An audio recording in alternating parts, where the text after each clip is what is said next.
আমরা কোনো বেতন পাই না, বিনা বেতনে আমরা ছাত্রছাত্রী পড়াই বা খুব মানবত জীবন যাপন করতে হয় আমাদের। আসসালামু আলাইকুম রহমতুল্লাহ। আমরা বাংলাদেশ স্বতন্ত্র ইবতেদায়ী মাদ্রাসার পক্ষ থেকে আমরা আমাদের বেতনের দাবিতে এবং প্রাইমারির মতো আমাদের মাদ্রাসাগুলো জাতীয়করণের দাবিতে আমরা এখানে হাজির হয়েছি। মাননীয় উপদেষ্টাগণের প্রতি আমাদের আহ্বান থাকবে আমরা যেন এখান থেকে জাতীয়করণ নিয়ে আমাদের বাংলাদেশে ফিরে যেতে পারি এবং আমরা আমাদের দাবি ন্যায্য দাবি পেতে পারি, এই আসার জন্য আমরা এখানে আসছি। আমরা কোনো বেতন পাই না, বিনা বেতনে আমরা ছাত্রছাত্রী পড়াই এবং প্রাইমারির মতো সকাল 8টা থেকে বিকাল 5টা পর্যন্ত আমরা শ্রেণীকক্ষ পাঠদান করে থাকি এবং প্রতি বছরই আমরা নতুন বই পাই। পাশাপাশি পঞ্চম শ্রেণীতে অংশগ্রহণ করে মেধার সাথে গোল্ডেন এ প্লাস পেয়ে আমাদের মাদ্রাসা থেকে ছাত্রছাত্রীরা পাশ করে বের হয়ে যায়, কিন্তু আমরা একটা টাকাও বেতন পাই না। বিনা বেতনে আমরা এই পরিশ্রম করে থাকি। আমাদের স্বামীরা যারা আছে তারা কেউ মনে করেন সাধারণ ব্যবসা করে বা খুব মানবত জীবন যাপন করতে হয় আমাদের।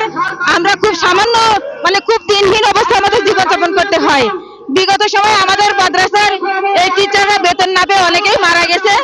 আমরা সেই তাদের উদ্দেশ্য করে হলেও আমরা এই দাবি আদায় না করে এখান থেকে বাসা ফিরতে চাই না। যে সরকারি এসেছে সব সরকারের কাছেই আমরা আবেদন করেছি আমাদের মাদ্রাসার জন্য জাতীয়করণ হয়, কিন্তু কোন সরকারি আমাদের দিকে খেয়াল করেননি। কিন্তু এই যে আমরা এই দাবিতে আমরাও মাঠে নেমেছিলাম, 5ই আগস্টের স্বাধীনতার জন্য আমাদেরও অবদান আছে, আমরাও মাঠে ছিলাম। এই স্বৈরাচারী সরকার পতনের জন্য আমরাও কাজ করেছি। তবে এই বৈষম্যহীন সরকারের কাছে আমাদের দাবি যে তিনি অবশ্যই আমাদের এই দাবিগুলো পূরণ করবেন, এই আসার জন্য আমরা এখানে এসেছি। না না, কখনোই আমরা তাকে দুর্বল ভাবি না। তিনি শান্তিতে নোবেল বিজয়ী একজন ভালো মানুষ, অবশ্যই তিনি আমাদের দাবিগুলো পূরণ করবেন, এই আশা করার জন্য আমরা এখানে আসছি। আমরা আসি ইবতেদায়ী মাদ্রাসা জাতীয়করণ করার দাবি নিয়ে।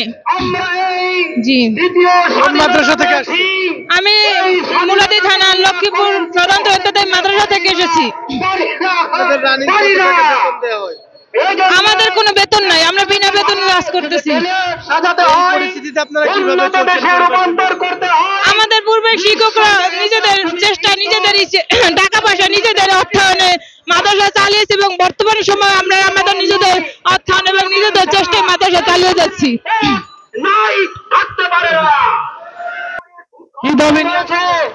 আমরা জাতীয়করণের দাবি নিয়েছি, জাতীয়করণের দাবি নিয়েছি।